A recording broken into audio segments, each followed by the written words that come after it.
Welcome once again, my fellow manipulators of Digital Fate. I'm Richie, this is Capricorn. Today's deck is a Bant land-based deck called Gaea's Revenge. Now, I've been wanting to build this for a while. I've tried a bunch of different brews, and none of them felt just right. And now I finally feel like we have just the right curve to really make this work in the current environment. So I'm stoked about showing you the deck.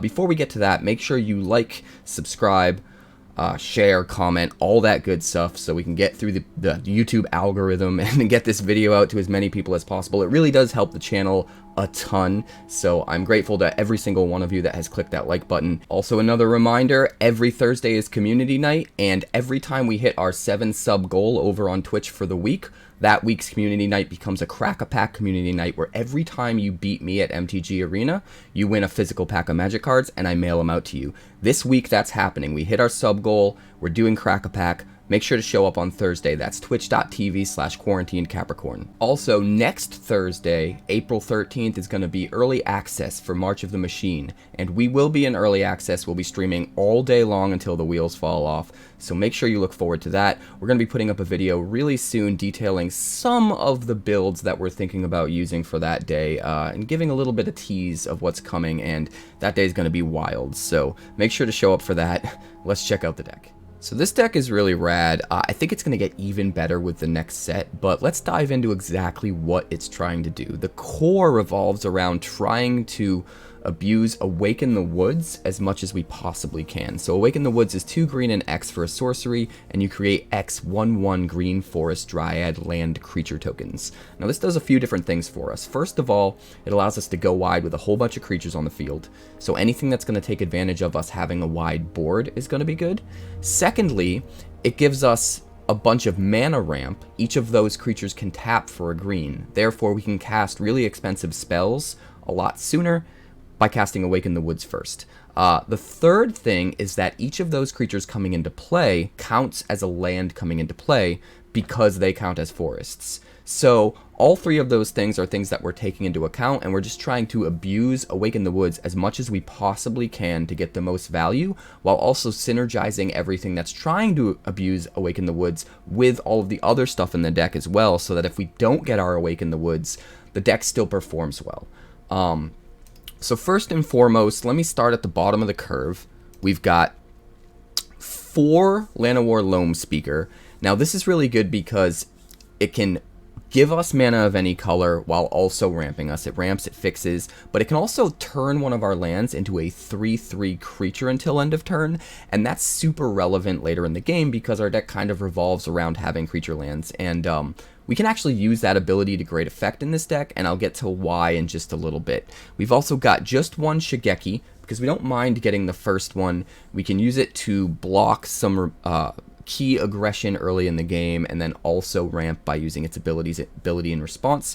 And then if we end up top decking it later in the game, it's a way to get back some of our key cards, including Awaken the Woods, out of the graveyard and get them back to our hand so that we can reuse them, which can be devastating. And then we've also got 3 Azusa's Many Journeys. Now, if we can drop this on 2 and play it a 3rd land immediately, sometimes that gets us going an entire turn sooner and gets us everywhere we want to be an entire turn sooner for the next, 3rd turn, 4th turn, 5th turn. And just really helps us ramp out. But what's important about Azusa's Many Journeys is it also gives us a permanent on the field. Chapter 2 is going to help make up for that first turn of aggro where we take damage. And help us be a little bit more resilient and give us an extra turn later in the game when we otherwise might be dead. And then Chapter 3 is going to give us a creature that our opponent has to deal with without us having to spend any mana. So sometimes they can kill the creature or do the thing that they want to do, and they have to choose one or the other, and they can't do both. So being able to get extra value off of this card on the field, while also synergizing with the things that we're trying to do, is really helpful. We've also got 4 Ossification as removal here. This is perfect because the entire deck is based around basic lands. We're always going to have basic lands in play. Super easy for us to exile a problematic permanent here, buy ourselves some breathing room to ramp up to what we need to start really getting the engine of the deck going. But also, all of these being 2-drops, they synergize well with our 3-drop here, Restoration of Eiganjo.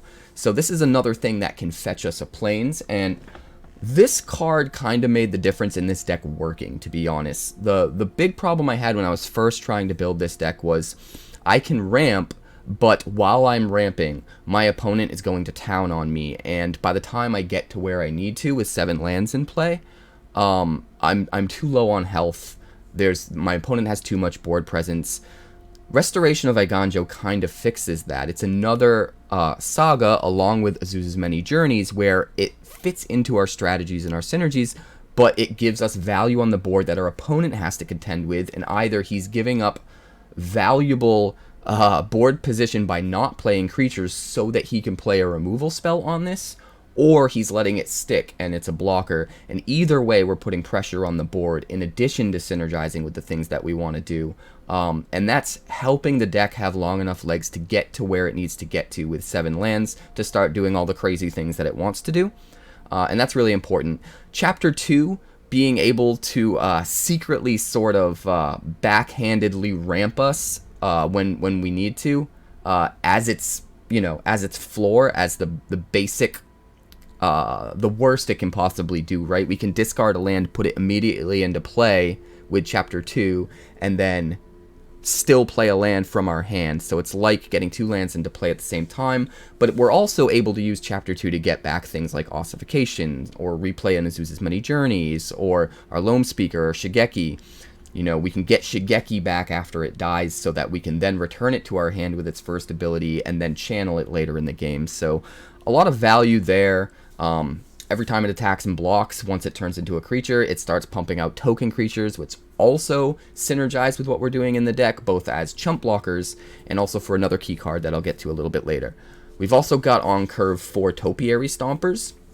This is a nice creature where it's going to help our ramp strategy, but as soon as we do get to that 7, again, we have more value on the field. Similar to Restoration of Eiganjo and Azusa's Many Journeys, it helps us ramp while putting pressure on the field as well. Granted, we do need to get to 7 lands before that pressure turns on, but this deck can usually do that pretty effectively.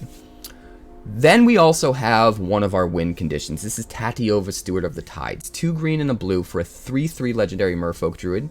Land creatures you control have flying, and whenever a land enters the battlefield under your control, if you control 7 or more lands, up to 1 target land you control becomes a 3/3 elemental creature with haste. It's still a land. So what's awesome about Tatyova here is if we have Tatyova on the field, and we play Awaken the Woods, as long as we had at least 6 lands in play beforehand, every single token we make with Awaken the Woods is going to count as a land drop post 7 lands and trigger the Tatyova. And then because they're all land creatures, technically, if we want, the Tatyova can target the Awaken the Woods tokens with the ability itself and turn those 1/1 forest creatures into 3/3 forest creatures, and then because of Tatyova's static ability, they all have flying as well, and they'll have haste until end of turn because of the targeted ability. So we can do things like slam Tatyova, next turn Awaken the Woods for 5, make 5 1/1 forests, each of them trigger Tatyova, target themselves, turn themselves into 3/3 flying haste creatures, and then we're swinging in with 5 3/3 flying haste creatures out of nowhere. Our opponent doesn't see it coming, and we just win the game. But even if we don't set up a crazy scenario like that, Tatyova has a lot of synergy and a lot of value that she can add to this deck.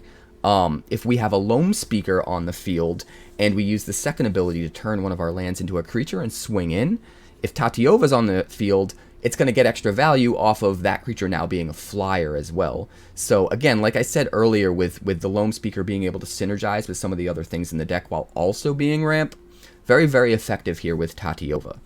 And then, of course, all of the other things in our deck that are putting lands into play are going to trigger Tatyova multiple times, help us get more value off of her. The one big problem is she's susceptible to removal, obviously. She can't be cut down, she can't be shocked. But she can die to Lightning Strike and most other hard removal. So we have 2 copies of Serra Paragon in our 4-drop slot. Now this is good for a few different reasons.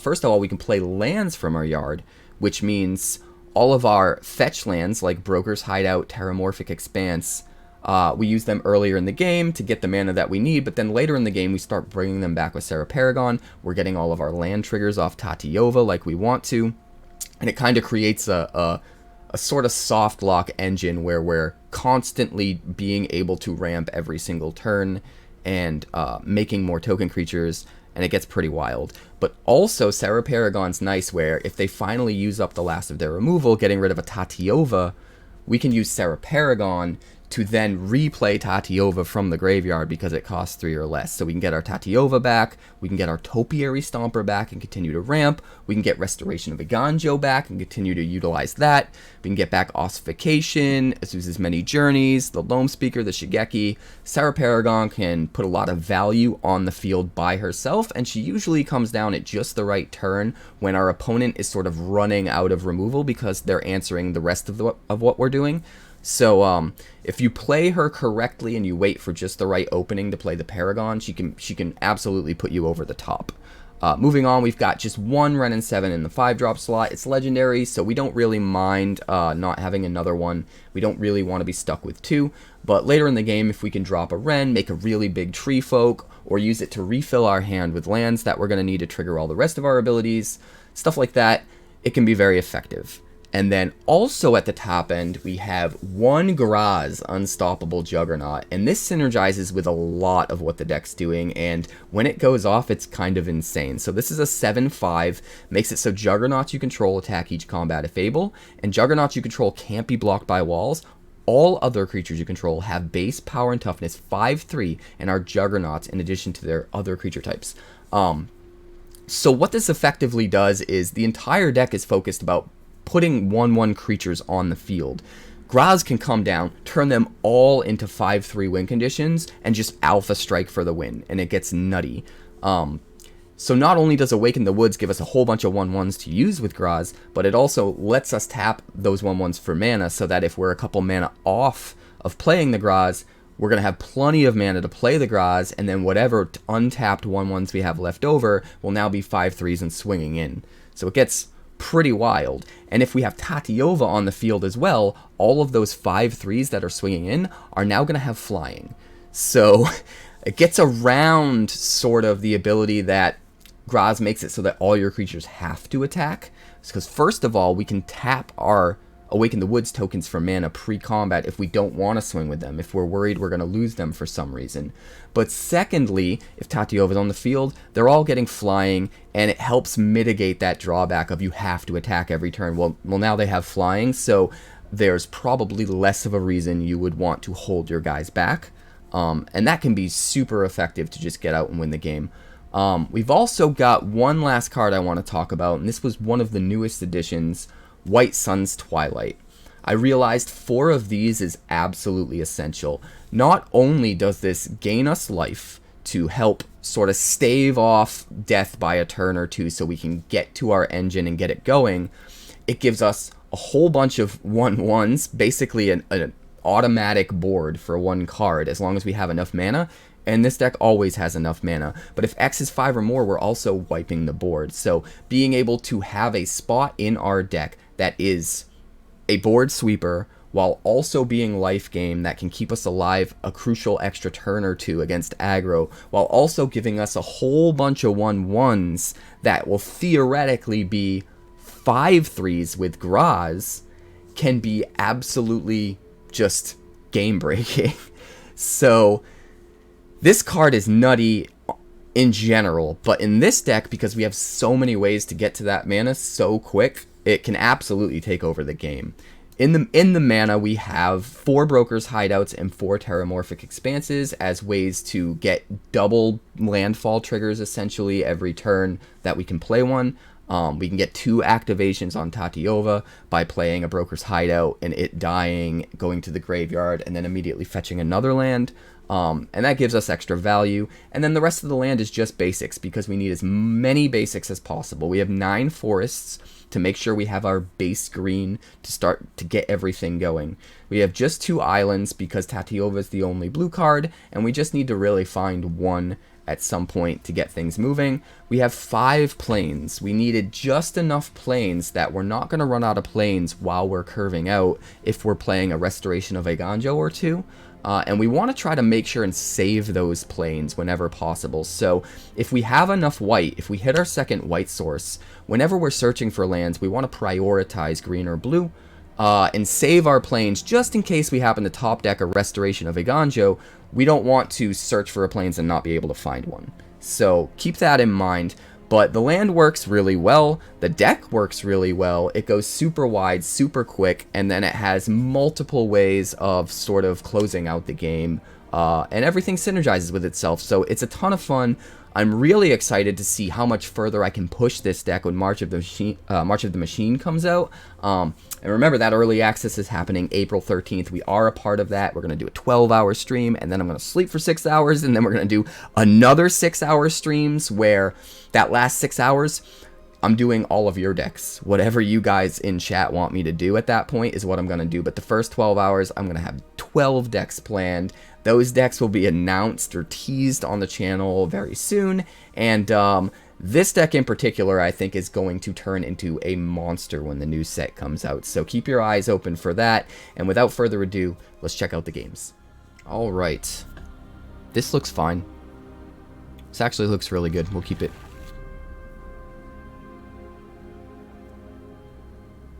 I think we'll start with Evolving Wilds and grab green, just to be safe. I kind of want to grab white, but if he kills our Loamspeakers, we're not going to be able to play Tatyova. Well, we have 2 Loamspeakers, right? Maybe we can afford to just get white. That way we only need 1 white from a Loamspeaker to cast a White Sun's Twilight, 1 green from a Loamspeaker to cast Tatyova. Still a little risky, but it's only really bad if he kills both of our Loamspeakers. So I think we'll be okay.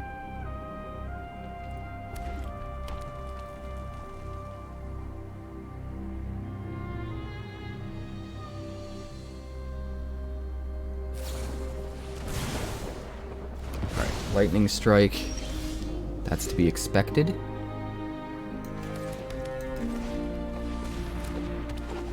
Loamspeaker.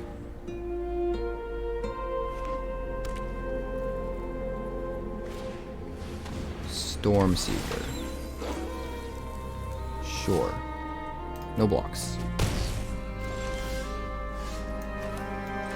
So we'll go Tatyova. And then we might as well do this. Swing with a 3/3 Flying Haste. Pass the turn. Tatyova gets to survive, which it probably won't. But if it does, we're going to be in really good shape.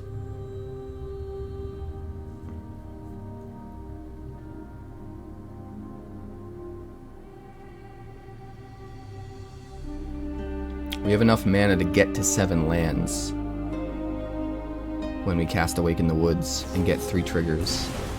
That's a bummer. But we'll still be able to White Sun's Twilight. I don't think... This deck seems very aggro, so I don't think they're going to be able to come back from a White Sun's Twilight.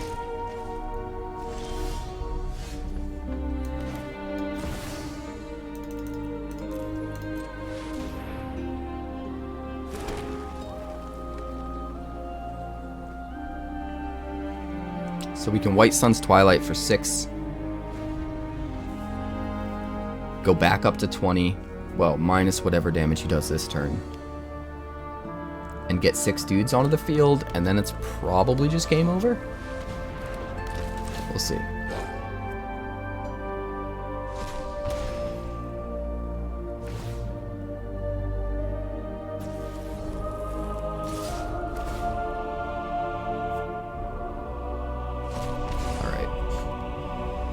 Smacks in, no blocks, gets us for 6, puts us at 6. That's fine though.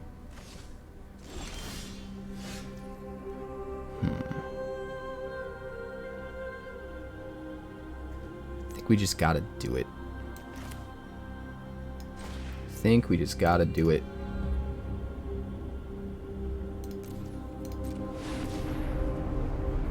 It'll put us back up to 12. Get rid of his threats.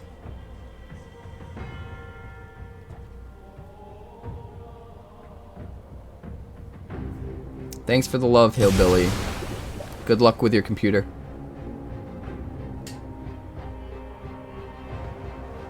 Alright, we got 6 boys. 6 boys are online. Grasped one of them. Wow. Really? He wasted a grasp on a mite? It's kind of wild.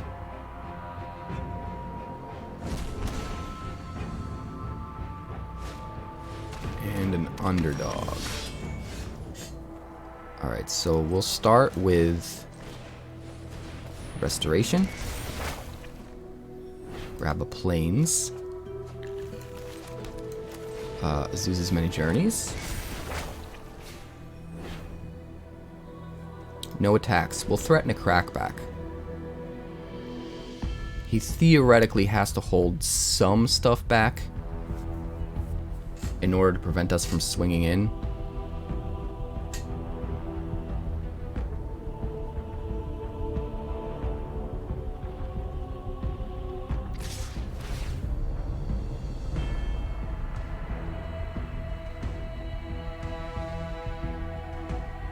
Here he goes. So we'll go down to 4. What are those last 2 cards in his hand? Does he have a Shelly? Oh, another underdog.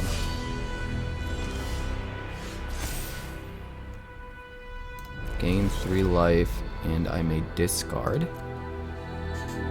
Let me think.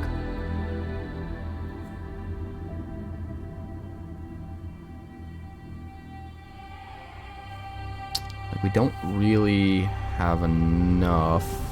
Well, we could gain 3 life off White Sun's Twilight and make even more mites, right? But that wouldn't be enough. He's gonna have at least 10 damage on us, which means we either need blockers or we need to gain 7 life. We can't gain 7, we can gain 3.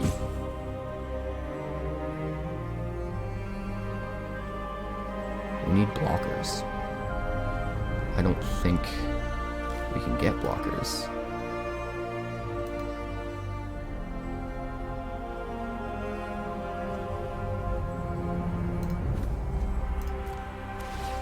Unfortunately.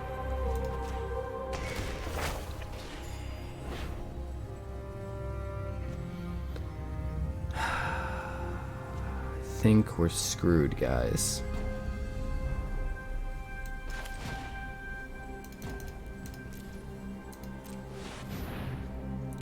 By 1 life, we're screwed. By 1 life. We just needed 1 more.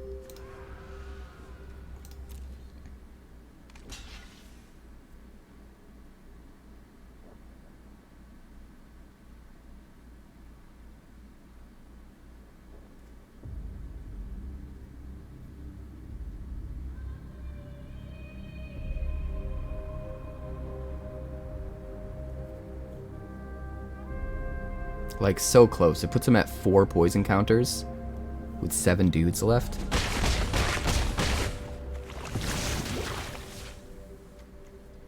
So, like, he has to Alpha Strike to kill us.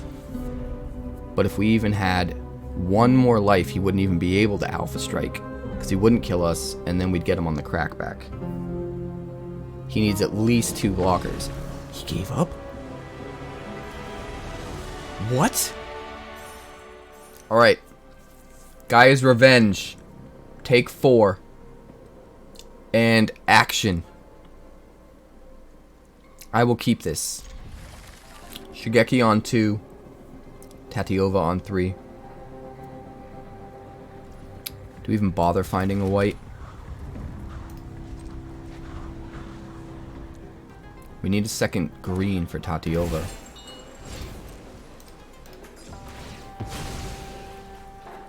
Let's just double down on that. Play Shigeki. We got a couple options here, so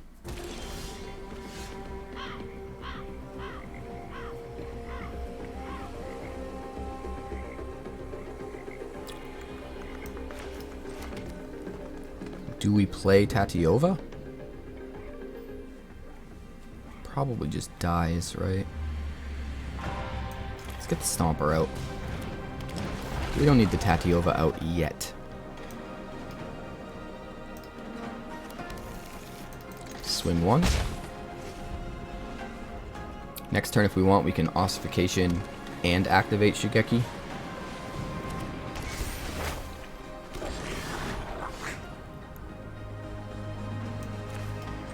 We can also just Awaken the Woods. It's probably better to have a Tatyova down first.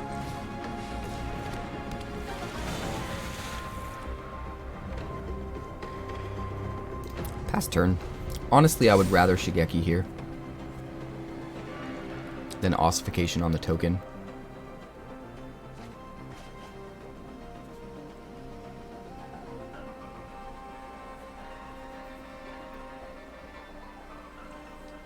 What do you mean by an earlier curve, King? What did you have in mind?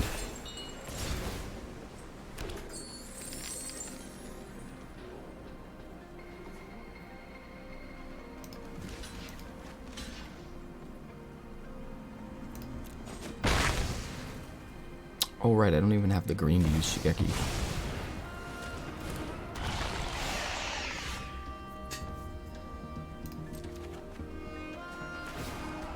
That's okay. 1, 2, 3.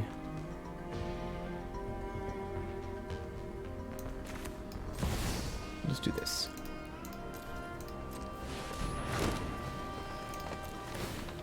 We can go boom, boom, boom. And then swing 9 in the air.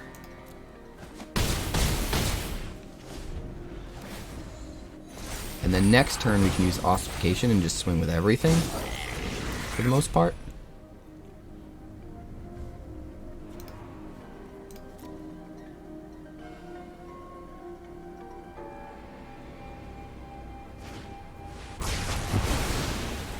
Ow.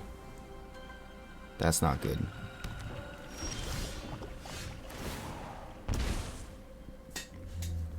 In fact, I think that qualifies as very bad.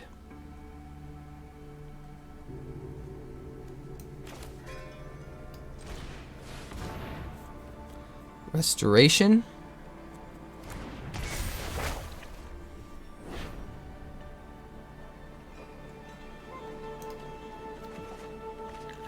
We'll go Plains. We'll go Ossification on the tapped island.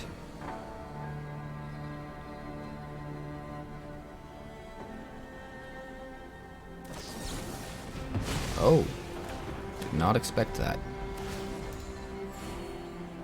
Probably should have, but I did not.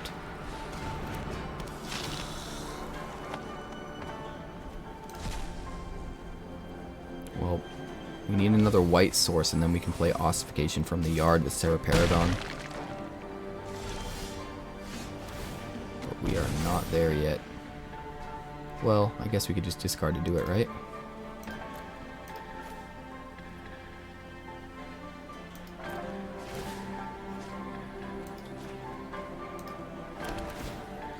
Get out of here.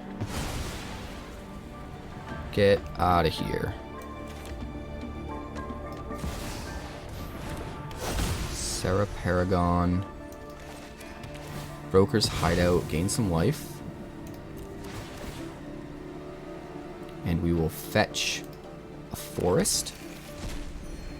And then we can swing with Topiary Stomper. That seems pretty good.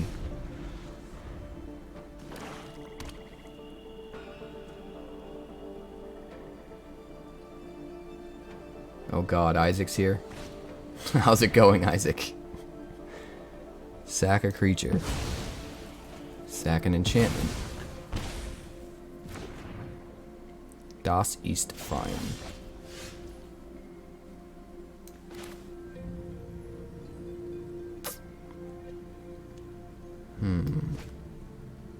We need more green. How do we do that?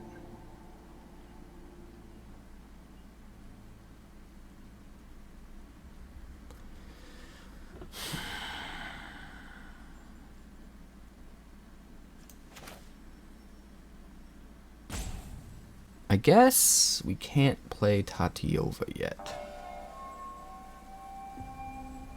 Well, we could do this. Yeah, let's do this.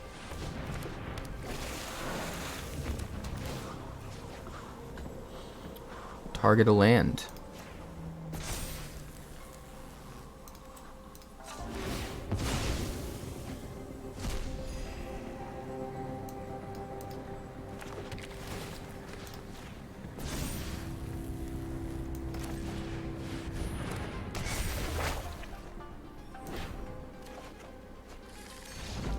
And he scoops. Scoop diddly. Alright, Terramorphic Expanse. Azusa's Many Journeys. This might work. It is a little bit top heavy. But we're gonna see what we can do. Pass the turn. Alright, we'll crack this. Grab a forest.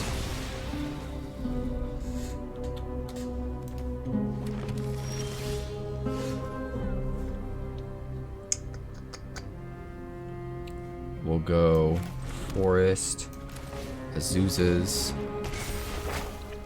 Terramorphic Expanse, pass the turn. We'll probably fetch blue for Tatyova, unless we think we need white for Paragon.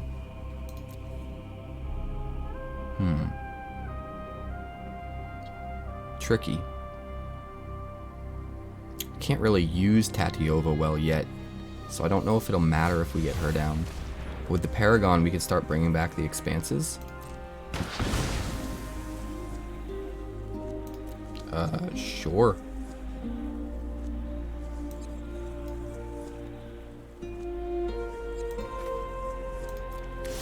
Sick. Alright, so we'll find white.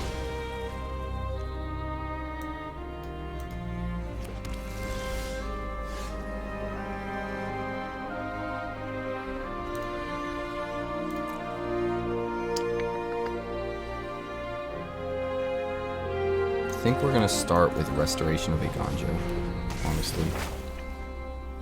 I think it makes the most sense. Because next turn we can play Paragon and immediately play a 2-drop if we want.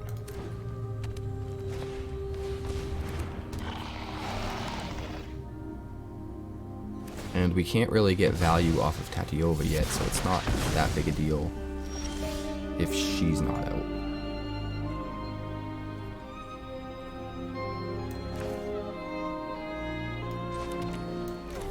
Alright, so we'll do that. It used my 2 green? That's so lame. I don't know why it would do that.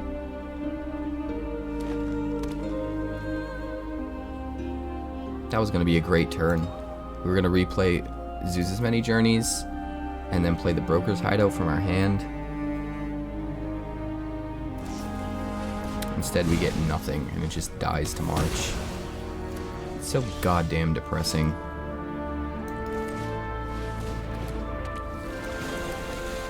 Alright, we'll find another green. Turn you into a creature.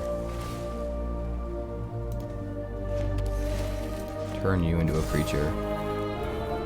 Swing 6. Pass the turn.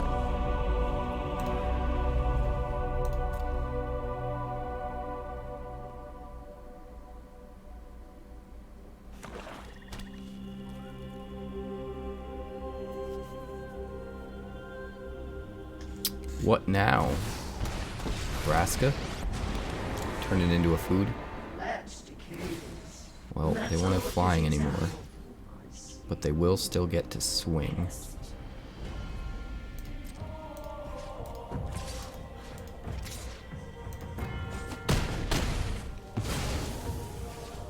We'll play Topiary Stomper,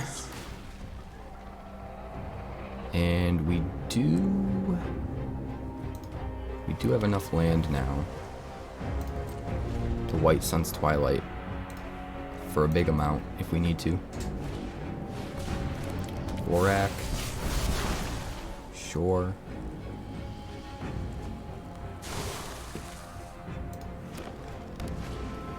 Contaminator.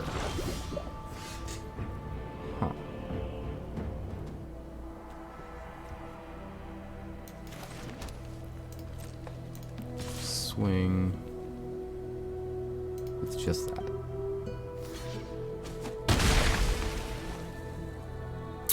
Do I want a White Sun's Twilight?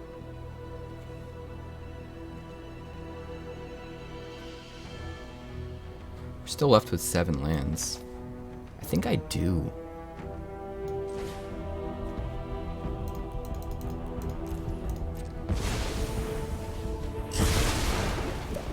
We'll make 8 mites. If he's got a sweeper, we can follow it up with another White Sun's Twilight. The only thing that sucks is we do need 1 more white mana. But other than that, we have all the land we need.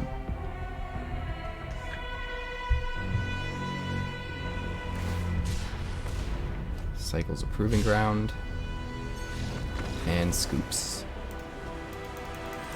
I'll take it. This is kind of a weird opening hand, but we're going to try and make it work. We'll obviously start with a Terramorphic Expanse for white.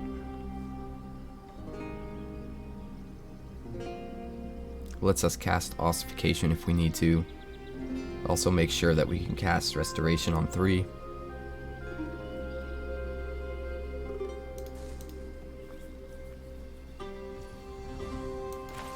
Alright. Pass the turn. We don't need to give him any information we don't need to. So we'll wait until the last minute to let him know we're playing white.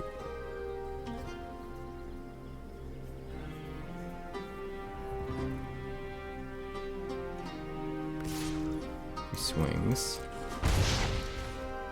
Alright. Grab our planes.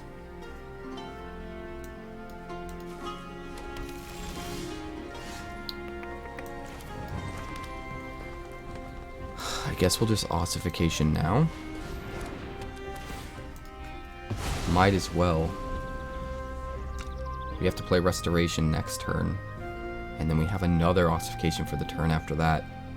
So I think I'd rather just conserve a few extra points of life by hitting the Phoenix Chick now, instead of saving it for a bigger threat later. Specifically because we're up against mono red. If it wasn't mono red, I might prioritize holding on to the removal. Alright, we're in a Restoration. He's holding up removal, I think.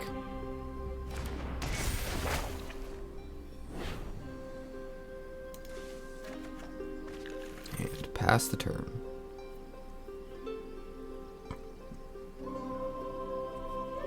We got this expensive boy in our hand, but once we finish ramping, we're going to be happy we have him.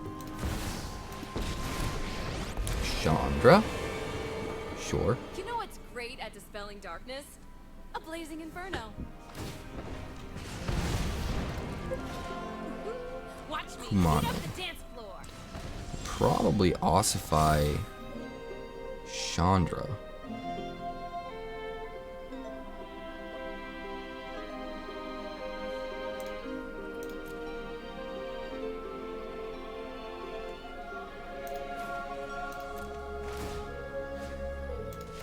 We'll put that into play for free. And then we'll do this. Hit Chandra. And then we'll do this. Pass the turn. I mean, we're in a pretty good spot now. We've got multiple creatures he needs to contend with, and we've slowed him down significantly. We're only 2 mana away from playing Graaz as well. It's going to be really hard for him to get rid of Graaz. Alright, we're 3 mana away now. But we will get to play the Brokers Hideout, gain a little bit of life. We'll grab our island while we can.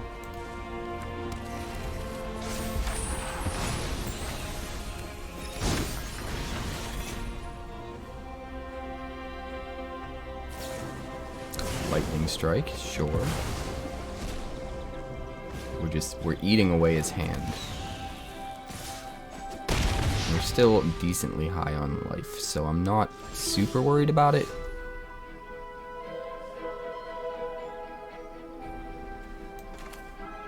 Alright, we need to conserve as much health as possible. So we're going to hit this etching. Play you. Pass the turn. Puts us at 7. If we fetch a land here and we top deck a land, we can just play Graaz. Otherwise, we're playing whatever we top deck. Alright, we take 4, go to 9. He's pretty much out of gas. I don't know what that card in his hand could be. Grab another forest. White Sun's Twilight. I mean, that's worth it, right? That probably just wins the game. We go back up to 14. His board is gone. We put him on a 2-turn clock. Oh, the perfect counter and the festivities. That's wild. But we do have a Graaz. Can he kill the Graaz? Possibly.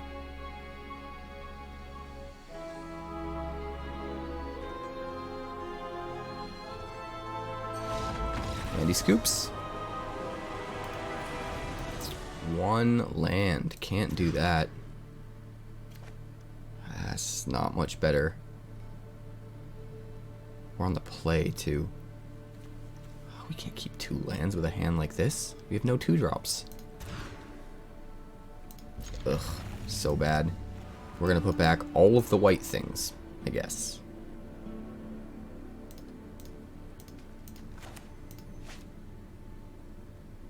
What happened? Okay.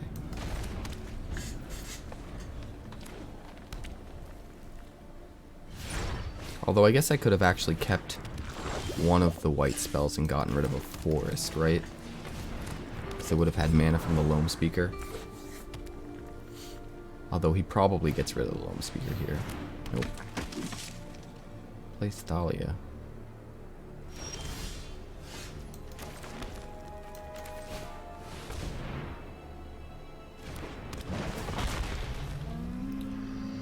Well, we will find a Plains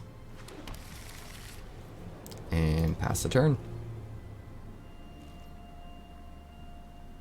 If he gets buffed for his Thalia, we're gonna have a problem. But otherwise, I think we're okay.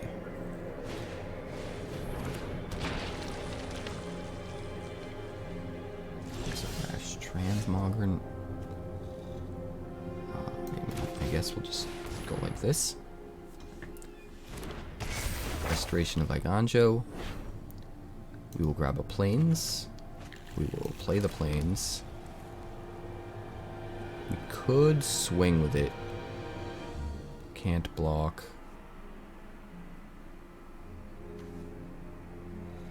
Nah, we need to hold back the Loamspeaker as a blocker, I think, so we'll pass.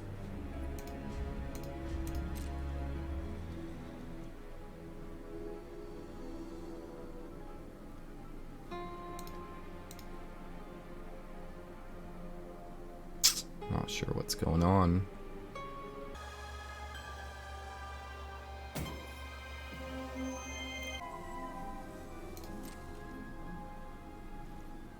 No attacks. End the turn. Alright, so Awaken the Woods next turn. With a little bit of luck, we should at least be able to do it for 3, which will turn on our Stomper. Take 3 from the Transmogrant. That's fine. I may discard a card. Decline.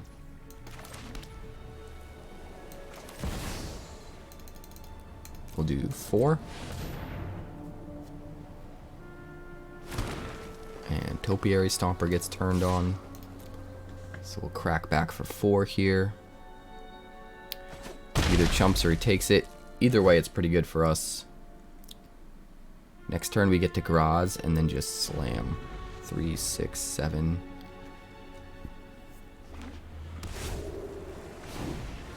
It's gonna be wild.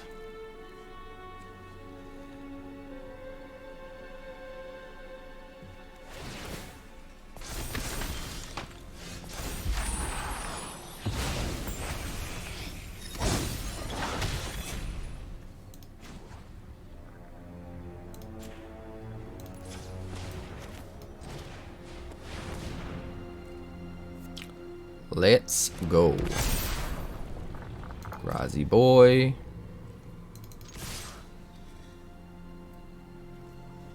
Coming in. And we win. Pizza cake. This looks fine. If we can get the Loamspeaker to stick, that'll give us the blue for Tatyova, as well as the second white for White Sun's Twilight if we need it. We do have a couple of expensive things in our hand right at the start here, which is kind of a bummer, but I think we can draw out of it. Ick. Alright, it's going to be a hard-fought game, I can already tell. We have a couple things here that aren't going to come down until well after we will have needed to already stabilize. We don't really have a way to block that.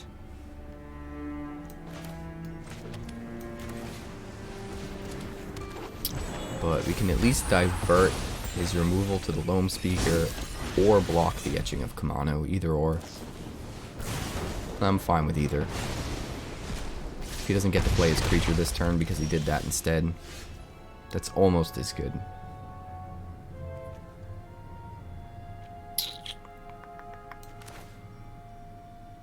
Let's see, do we need 5 mana next turn?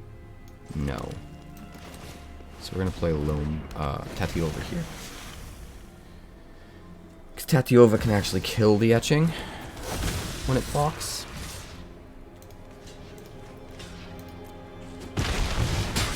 Go to 9.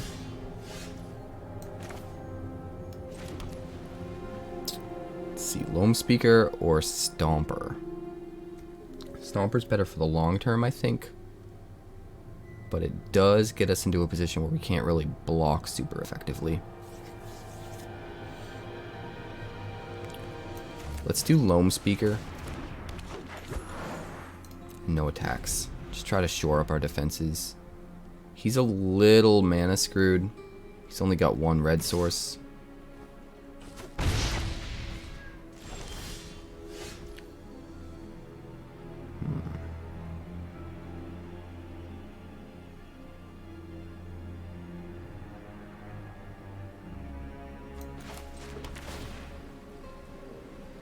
Alright, we'll get our second white here.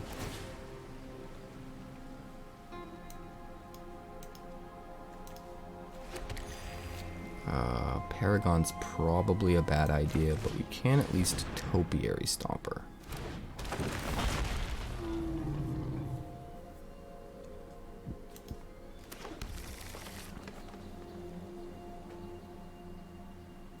I could swing in 3 in the air if I wanted. Probably not a good idea though. We'll pass. If he's able to kill one of our blockers, we'll have the other one. We just kind of need to stay alive at this point. We White Sun's Twilight next turn, gain back a bunch of health and wipe his board, and we're probably okay. It's going to be close though. Does he have another lightning strike? Okay, he doesn't.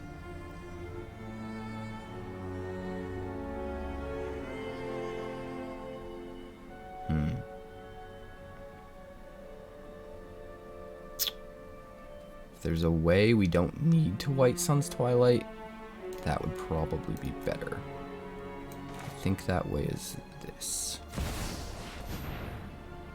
Not only do we have a blocker in the air, but we gain life off of Brokers Hideout. And make a bunch of flyers. Alright, we'll grab another blue, just in case that first one that we turned into a creature dies. Turn that guy into a creature, and he'll scoop. Thanks so much for checking out my channel. We're working hard to get to 2,000 subscribers now because we blew right past 1,000. So make sure you like and subscribe. Also, if you'd like more Magic deck text, that's somewhere over there. And if you'd like to see what else the channel's been up to lately, that's somewhere over there. Also, subscribe, circle below, do all the things.